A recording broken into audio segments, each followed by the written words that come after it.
Hello, Ty Crump again. This is like take 3 of episode 5, where I'll be going over the definition of sin and how I was raised and what I've come to realize sin actually is. To start off, growing up, sin was essentially a breaking of the rules, God's rules. For whatever reason, God decided to make rules for how we live. And if you broke them, the consequences were death or hell or endless torture or whatever. That's what I was told. That's how I was taught growing up. And I was told that that's just the way things are, right? Well, as I grew up and, as I got into my analytical brain, right? And I started asking questions and considering different perspectives. I had a lot of issue with this teaching. How could an infinitely just and infinitely loving God, how could he punish someone for an infinite amount of time when all they did was a finite crime? If you murder someone, yes, you kill someone, but does that warrant infinite torture? If you lie, does that warrant the same amount of infinite torture? Everyone, I would assume, would agree that that is not the case. Maybe not everyone. People have their own opinions, and maybe they can justify it. But me personally, looking at this, analyzing it, I just could not justify, okay, this person, this child who is now 12 years old or 13 or whatever the age of accountability is in different variations of Christianity, that person, that child, lies. They go to sin without asking forgiveness, without accepting Jesus. They now go to hell for infinity. Okay. Well, what about a murderer who does the same thing? Well, now that murderer is going to hell, and he's right there with the 13-year-old kid who lied. And in this infinitely just God's vision in the Protestant teaching, that's just. That's justice. That's the epitome of justice. I didn't agree. And that is another huge issue that I had growing up, and that's something that really pushed me over the edge as far as becoming an atheist or an agnostic. But now that I've come back to the Lord and I have that lens of faith I've spoken of, I see things differently, but also things are defined differently. The Catholic Church doesn't teach that sin is just a breaking of arbitrary rules that God has made. The Catholic Church teaches that sin is a state of being. Sin is disorder. And that begs the question, is God disorder? Well, no, he's exactly the opposite of that. He is the epitome of order. He is the epitome of righteousness and holiness and all of those things, right? So if he is the epitome of order, which we would equate to righteousness, how then can order be in the presence or be amongst disorder? Well, it's impossible. It can't happen. So when we lie, we are disordered in our honesty. When we tell the truth, we are ordered in our honesty. And we all can agree that honesty is a good thing, a righteous thing. And as my mom told me growing up, if you tell one lie, you have to continue telling lies to cover up the lie that you made. And that's because of the disorder. But we can do this with any sin. If we murder someone, are we not disordered in our respect for life? Right? If we save someone's life, we can all typically agree that that is good and righteous and overall orderly because you are saving a life. Thinking about this and realizing how when someone chooses to sin, which they do, they're choosing to not be with God. They're choosing to be disordered.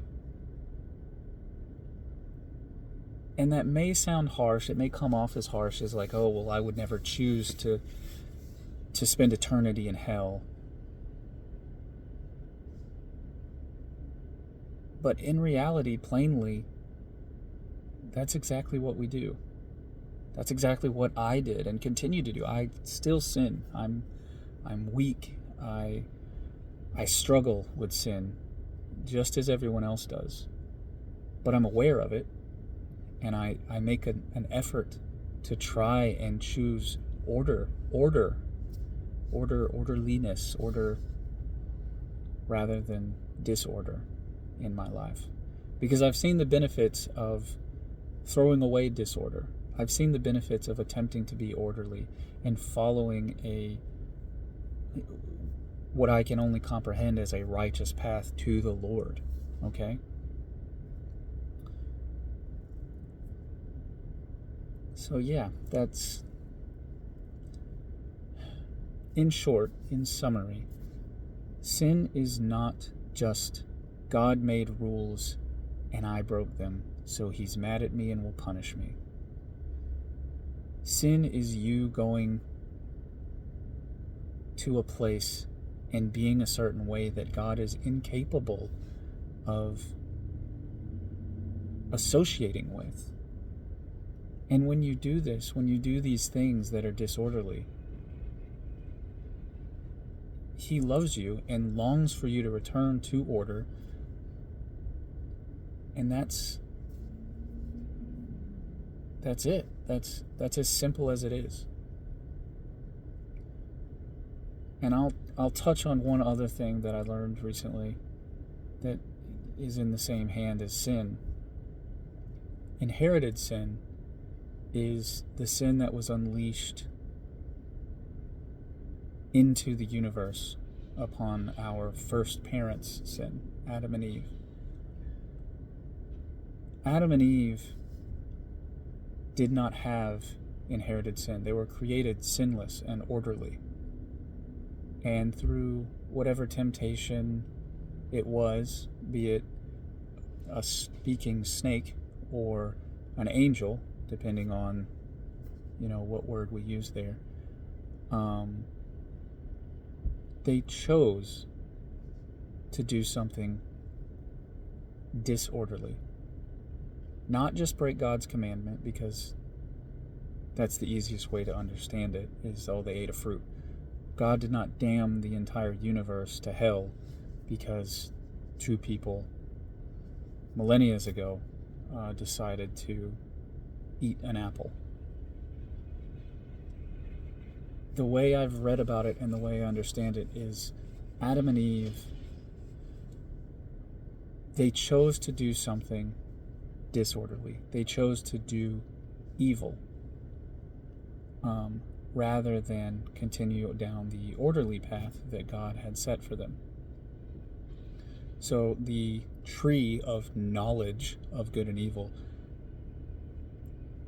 those don't typically grow, and it's pretty evident that it's a metaphor.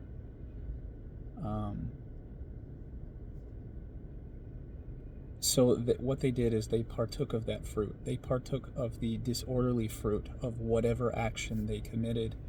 And because of that, they unleashed sin into the universe. It says that all of creation groaned upon that sin, right? So it kind of justifies, it doesn't kind of justify, sin entering the universe altered literally everything, right? If the world is in perfect harmony and the universe is in perfect order, as it were, throwing disorder into this by giving someone free will, and then they choose to bring disorder into the universe, they choose to create disorder in reality, all things would change.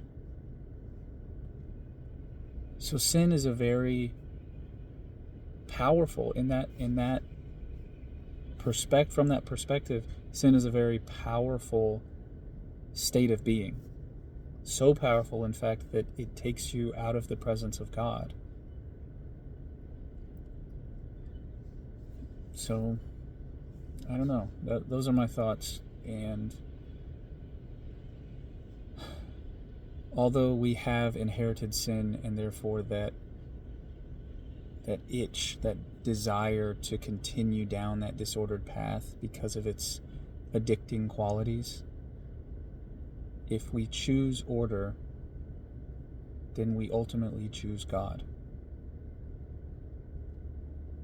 God does not send us to hell because he's mad. God is just allowing you to have what you've desired and chose for yourself throughout your entire life. Like, you choose to sin, you choose to turn away from God, knowing it's a sin, knowing that it's disorderly, and at the end of it all, God allows you to have it. We can't blame God for this.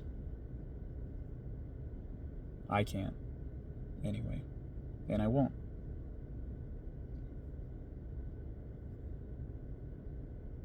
Anyway, those are my thoughts. Thanks for listening. If you want to continue watching these videos and hearing what I have to say, if you relate to it or anything like that, you can subscribe if you want. You can check back later. You don't have to follow or anything like that. I don't want to push my view on anybody. So, either way, thanks for listening. Thanks for going down this path with me, and I really appreciate it.